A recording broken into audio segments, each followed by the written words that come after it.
Hi, okay, we're out on the street in the backyard of this remodel that we're doing on a 1926 house. And what's really important, and I wanted you to notice, is that we have signs out. There's a permit that you have to get from the city of Seattle for street use permit for crossing over sidewalks. It's really important that your contractor does this when he's doing a remodel. If you come back here, you see the backyard, we're starting our excavation. And we like to set up the yard in such a way you can see our silt fence that holds all of our materials back.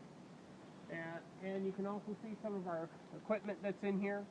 You can see where there's going to be a deck where the door is coming out into oblivion at this particular point, but there'll be a deck here which you'll see as it sort of develops.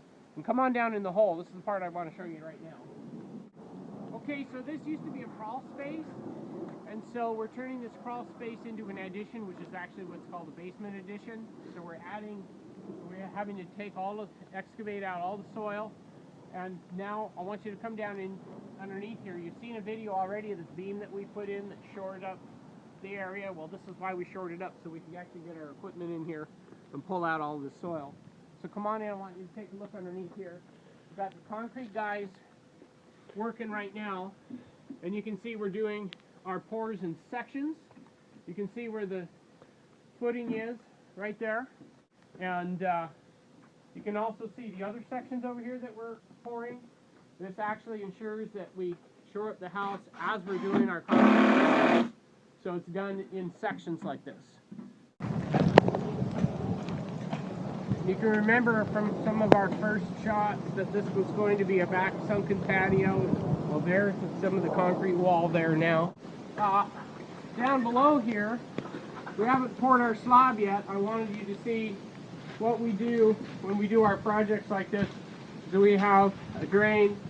This, what I'm standing on here, is a rock pit which allows water to drain down below the slab and out as needed. And so you can see once we do our slab, this will all get covered up.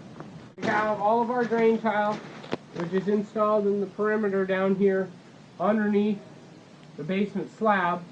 Of course, you can see the concrete here that is the buttress that is holding up what the original foundation was. Because remember, originally this was a crawl space down in here. If you look above, you will see that this is one of the original shots that you saw. This is our beam that we put in that shored up the house when we were making our cut here. So this will show you how far down we went from the original crawl space. As you can see, we reconfigured a lot of our plumbing.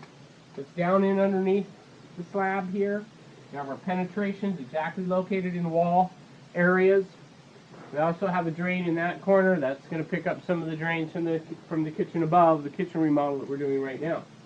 And then we also have this cutout down here as well. That's the pass-through from the laundry room into this area. Of course, we have a vent pipe across there, but the plumber will take care of that later. And so I just wanted to give you a shot of where we have progressed up to this point. If you look down over my feet here on the sidewalk, we've repaired our sidewalk. All of our permits have been done and have been canceled out because we're finished with that point. If you come on into the project, onto the property, you'll see that our sunken patio has been completed. You also see that we're working on the deck, which I'll show you on another segment. But if you take a look down here, you'll see that we have installed our drain. Remember, this is where that rock pit was. And then we've installed a slab over our retaining wall buttress that is a broom finish. It's all sloping away from the house down to our drain, which incidentally is going to be located underneath the stairs that we're going to frame in down here. You can see this wall. Remember, we have this glulam beam, which was right up here. That glulam beam has remained in the wall. I'll show you inside in a second. But I want to show you our custom vertical grain fir door, our custom clear siding, which is a clear cedar siding. We also like to protect our thresholds throughout the rest of the project. We install cedar down on our threshold so that as people or tradesmen are walking in and out, that they stay pristine. Everything's been backcaulked, as you normally know with Westbrook Restorations. And why don't you come on inside and we'll take a look at where our progress has happened down here in the basement portion of our project.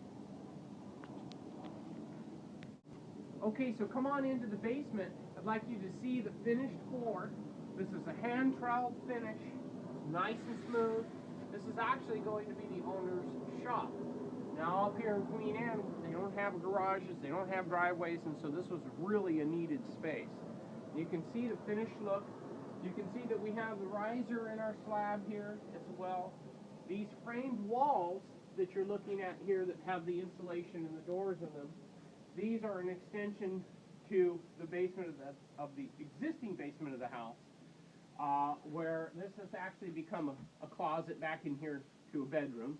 And this is an extension to the laundry. But if you turn around and you take a look, I'll close this door here. There's that beam that I always keep focused on. That was the first thing that we did on this project. And of course we just leave it in, frame our wall behind it. We frame our wall to exact specifications off of our architectural print with hold downs, pressure treated wood, and everything's put together. We've had our inspections done. We've passed our inspections. But you can see how much more room there is in here